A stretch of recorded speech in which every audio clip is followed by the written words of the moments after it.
सभी ट्यूटोर्स को नमस्कार मेरी तरफ से। ट्यूटोर्स बहुत सारे ट्यूटोर्स हैं जिनका प्रॉब्लम्स होता है कि हमारी एप्लीकेशन के अंदर फिलो के ऊपर एक्सेप्टेंस रेट जो है वो कम हो रहा है। कई सारे ट्यूटोर का प्रॉब्लम होता है कि पहले तो एक्सेप्टेंस रेट बढ़ रहा था, बट धीरे धीरे अभी एक्सेप्टेंस रेट अचानक 72 80 हुआ। 72 पहले 80 हुआ था, पहले बढ़ा, फिर 72 अभी 60 50 40 30। किसी किसी ट्यूटर का जो है एक्सेप्टेंस है सो 23 20 तक आ गया है। तो इसके क्या लॉसेस है, क्या बेनिफिट्स हैं, इनकम ये एक्सेप्टेंस रेट जो है कैसे गिरता है, इसका क्या इम्पैक्ट आपकी आईडी पर होने वाला है, वो सारी चीज़ें आज अपन इसके अंदर डिस्कस करेंगे। बहुत सारे ट्यूटर्स बोलते हैं कि क्या अगर मेरा एक्सेप्टेंस रेट गिर गया तो क्या मेरा आईडी एक्टिवेट हो जाएगा या डीएक्टिवेट हो जाएगा। तो वो सारी चीज़ें मैं आपको आज इस वीडियो में बताने वाला हूँ कि एक्सेप्टेंस रेट क्यों होता है, इसको आप कैसे बढ़ा सकते हो, और इसका मिनिमम जो एक्सेप्टेंस रेट है आपका वो कितना होना चाहिए, एंड इसके लॉसेस क्या है एक्सेप्टेंस रेट के डिक्रीज होने के, एंड क्या अगर आपका एक्सेप्टेंस रेट गिर जाएगा या कम हो जाएगा या बहुत कम हो जाएगा तो क्या आपका आईडी एक्टिवेट हो जाएगा। तो उसको आपको कैसे सही करना है, क्या करना है, वो सारी चीज़ें आपको मैं बताने वाला हूँ आज। तो देखो, सबसे पहले अपन यहाँ पर बात करते हैं कि मिनिमम एक्सेप्टेंस रेट क्या होता है या एक्सेप्टेंस रेट होता क्या है एक्चुअल के अंदर, वो अपन बताऊंगा मैं आपको। तो एक्सेप्टेंस रेट का मतलब होता है कि जितने भी कॉल्स आपको आते हैं उतने कॉल्स को आप, उनमें से कितने कॉल्स को आप एक्सेप्ट करते हो और कितने कॉल्स को आप रिजेक्ट करते हो। तो जो उसमें से जो टोटल कॉल्स होते हैं जो आपने रिजेक्ट किए, जो आपने एक्सेप्ट किए, उन टोटल कॉल्स में से जितने कॉल आपने लिए उन कॉल का परसेंटेज होता है कि आपने टोटल कॉल में से कितने कॉल जो है आप एक्सेप्ट कर रहे हो। तो उसी को बोलते हैं एक्सेप्टेंस रेट परसेंटेज। जैसे मान लो अगर आपके पास में 100 क्वेश्चन पुश हुए, तो 100 क्वेश्चन पुश हुए, उसमें से आपने 20 कॉल्स जो है ओनली अटेंड किए, बाकी के 80% जो है वो रिजेक्ट कर दिए। इसका मतलब क्या है कि आपका एक्सेप्टेंस रेट जो है वो हो गया 20%। ठीक है, तो इस अकॉर्डिंग आपका एक्सेप्टेंस रेट जो है बनता है। एंड अगर आपको 80 क्वेश्चंस पुश हुए, ठीक है, देखो ऐसा तो है नहीं है कि पूरे के पूरे जो क्वेश्चन आपको पुश हुए वो पूरे के पूरे क्वेश्चंस आपको आते हो या आप उनको सोल्व करने में कंफर्टेबल हो।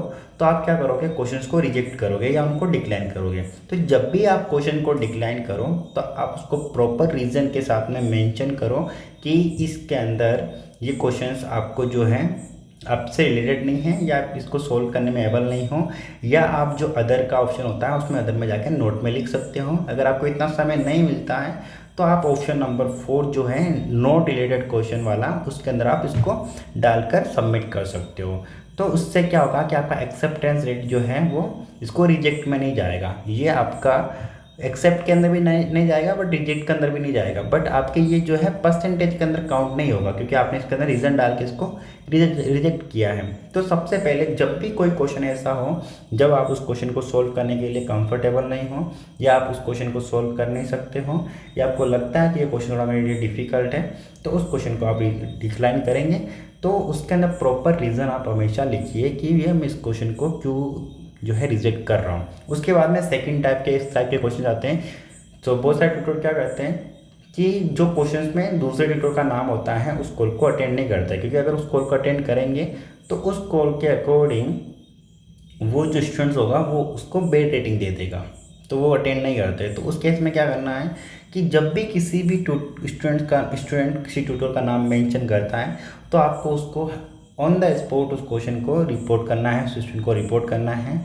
ऐसा कंपनी अलाउ नहीं करती है कि कोई भी स्टूडेंट जो है किसी टीचर का नाम मेंशन करके वहाँ पर डाले। ठीक है, तो आपको उसको रिपोर्ट करना है। 3 नंबर का ऑप्शन होता है अदर ट्यूटर का नाम से, तो उसको आपको मेंशन करके सबमिट कर देना है, ताकि ऐसा कोई भी स्टूडेंट करता है तो उसकी आईडी पे उस पर इम्पेक्ट पड़ेगा, कंपनी उसको जो है वार्निंग देगी। तो इससे कि किसी को भी, आपको या किसी भी ट्यूटर को प्रॉब्लम नहीं होगी। तो ये ऐसा इस तरह से करना है। उसके बाद में अपन बात करते हैं कि इसको कैसे सेव करना है। मैंने आपको बता दिया कि जब भी कोई क्वेश्चन ऐसा हो जो आपको नहीं आ रहा हो तो उसको प्रॉपर रीज़न के साथ में आपको डिक्लाइन करना है और रीज़न हमेशा सबमिट करना है। ठीक है, कोशिश ये करनी है कि हर क्वेश्चन जिसमें भी आप इसको डिक्लाइन कर रहे हो उसमें आप रीज़न मेंशन करो, फिर उसका में मिनिमम रेट कितना होना चाहिए। तो आपका अगर आप फिलो पे काम कर रहे हो तो आप कोशिश करो कि आपका मिनिमम जो एक्सेप्टेंस रेट है वो 30% हो। ठीक है, तो अगर आपका मिनिमम जो एक्सेप्टेंस रेट है वो 30% होगा तो उससे क्या होगा कि आपके पास में ज़्यादा से ज़्यादा कॉल आएंगे। जितनी ज़्यादा एक्सेप्टेंस रेट आपकी अच्छी होगी उतनी ज़्यादा अच्छी आपके पास में कॉल्स आएंगी, उतनी ज़्यादा ट्रैफिक के अंदर आपके पास में कॉल आएगी। अगर आपका एक्सेप्टेंस रेट बहुत ज़्यादा गिर जाएगा तो आपके पास में कॉल्स आना बहुत कम हो जाएगी। ठीक है, धीरे धीरे आपका अगर एक्सेप्टेंस रेट गिरता जा रहा है कंटिन्यूसली, आप अगर कुछ ऐसा कर रहे हो, नहीं भी कर रहे हो जिसके कारण आपका एक्सेप्टेंस रेट गिरे, बट फिर भी अगर आपका गिर रहा है एक्सेप्टेंस रेट, तो आप अपने मैनेजर, जो भी अकाउंट मैनेजर आपका है, उन अकाउंट मैनेजर से आप बात करें, उनको आप प्रॉपर चीज़ें बताएं, समझाएं उनको कि कैसे आपका एक्सेप्टेंस रेट जो है वो गिर रहा है रेगुलरली।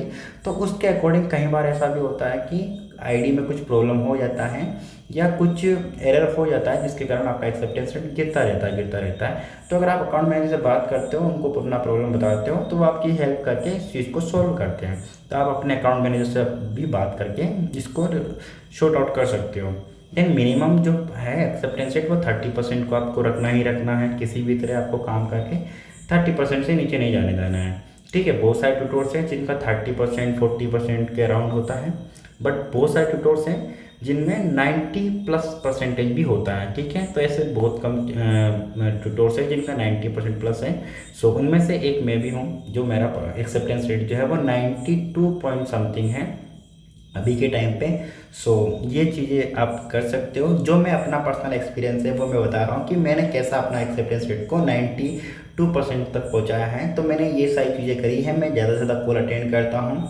उसके बाद में अगर कोई क्वेश्चन में मैं कंफर्टेबल नहीं हूँ सॉल्व करने में, या फिर उसको मेरे को रिजेक्ट करना है, तो मैं प्रॉपर रीज़न डाल के उसको मैं उसको डिक्लाइन करता हूँ। देन उसके बाद में loss of decreasing acceptance rate. तो लॉस ऑफ के इसके लॉस क्या है डिक्रीजिंग एक्सेप्टेंस रेट के, वो मैंने आपको बता दिए कि आपके पास में कॉल्स आना जो है कम हो जाएंगे अगर आपका एक्सेप्टेंस रेट गिरेगा। तो आपको एक्सेप्टेंस रेट को हमेशा एक लेवल तक बना के रखना है। कम से कम कोशिश करनी है कि आपका 30% तो प्लस रहे ही, ताकि आपके पास में कॉल्स आए। एंड जो चीज़ें मैंने बताई उन चीज़ों को आप फॉलो कर सकते हैं। देन उसके बाद में बहुत सारे ट्यूटोर्स बोलते हैं कि क्या अगर मेरा एक्सेप्टेंस रेट बहुत कम हो गया तो क्या मेरा आईडी डीएक्टिवेट हो जाएगा। तो मैं उन ट्यूटोर्स को, सभी ट्यूटोर्स को बता देना चाहता हूँ कि ऐसा कोई भी प्रॉब्लम नहीं है, या ऐसा कोई भी टर्म एंड कंडीशन नहीं है कि अगर आपका एक्सेप्टेंस रेट बहुत कम हो जाता है तो आपका आईडी डीएक्टिवेट कर दिया जाएगा। ऐसा कुछ भी नहीं है। सो आप बेझिझक रहिए कि अगर आपका एक्सेप्टेंस रेट कम होता है तो आपका आईडी डीएक्टिवेट हो जाएगा, ऐसा कुछ भी नहीं है। बस आप ध्यान रखें कि आपका एक्सेप्टेंस रेट जो है वो हमेशा अच्छा रहे, जिससे कारण कि आपको कॉल्स आए और आप उनको अटेंड करके उनको पढ़ा सकते हो स्टूडेंट्स को। ठीक है, तो डीएक्टिवेट करने वाला कोई भी ऑप्शन नहीं है। कंपनी डीएक्टिवेट आपका आईडी तभी होगा जब आप कोई भी फ्रॉड करते हो, कुछ भी इलीगल करते हो जो कि कंपनी की पॉलिसीज़ के खिलाफ के जो विपरीत हो, उनको फॉलो नहीं करता हो। तो ऐसा कुछ भी ना करे कोई भी ट्यूटोर जो कि कंपनी की टर्म एंड कंडीशन के खिलाफ हो। ठीक है सर, जैसे कि बहुत सारी टर्म एंड कंडीशंस हैं, आप सभी जानते हो। अगर कंपनी की क्या टर्म एंड कंडीशंस है, अगर कोई स्टूडेंट्स नहीं जानता हो, कोई ट्यूटोर्स नहीं जानता हो, तो कमेंट डाउन कर सकते हैं। मैं नेक्स्ट वीडियो जो है टर्म एंड कंडीशन पे बना दूंगा कि क्या क्या टर्म एंड कंडीशन अपने को ध्यान रखनी चाहिए, ताकि कभी भी किसी का आईडी डीएक्टिवेट नहीं हो जाता है। Okay, so all the best, take care, bye bye.